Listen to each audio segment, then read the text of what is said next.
चलिए आज हम महाभारत कथा को जानते हैं कि आखिर ये महाभारत कथा है क्या।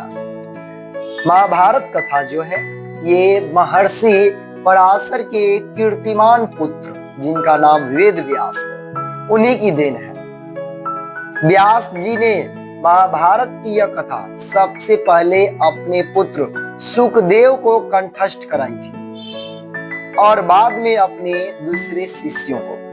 मानव जाति में महाभारत की कथा का प्रसार महर्षि वैशंपायन के द्वारा हुआ। वैशंपायन व्यास जी के प्रमुख शिष्य थे।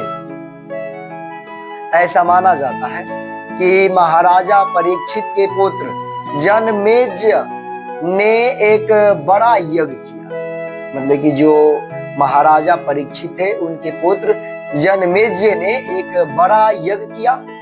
इस महायज्ञ में सुप्रसिद्ध पौराणिक सूत जी भी मौजूद थे। सूत जी ने समस्त ऋषियों की एक सभा बुलाई।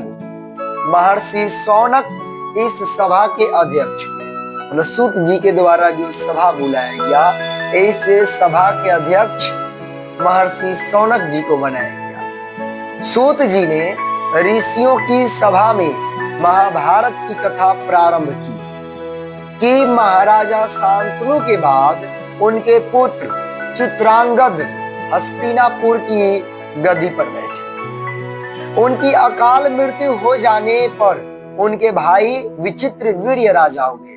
मतलब कि जो राजा चित्रांगद बने हस्तिनापुर के गद्दी पर बैठे तो उनकी अकाल मृत्यु हो गई।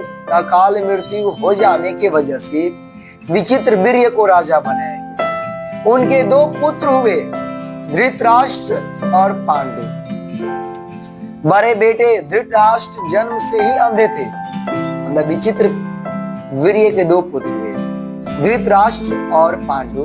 तो धृतराष्ट्र जो है ये जन्म से ही अंधे थे, इसलिए उस समय की नीति के अनुसार पांडु को गद्दी पर बैठाया गया। पांडु ने कई वर्षों तक राज्य किया। उनकी दो रानियां थी, कुंती और माद्री। कुछ समय राज्य करने के बाद पांडु अपने किसी अपराध के प्रायश्चित के लिए तपस्या करने जंगल में गए। उनकी दोनों रानियां भी उनके साथ गई जंगल में। वनवास के समय कुंती और माद्री ने 5 पांडवों को जन्म दिया। कुछ समय बाद पांडु की मृत्यु हो गई। 5 अनाथ बच्चों का वन के ऋषि मुनियों ने पालन पोषण किया और पढ़ाया लिखाया। जब युधिष्ठिर 16 वर्ष के हुए तो ऋषियों ने 5 कुमारों को हस्तिनापुर ले जाकर पितामह भीष्म को सौंप दिया। 5 पांडव बुद्धि से तेज और शरीर से बली थे। उनकी प्रखर बुद्धि और मधुर स्वभाव ने सबको मोह लिया। मतलब सब लोग मोहित हो गए।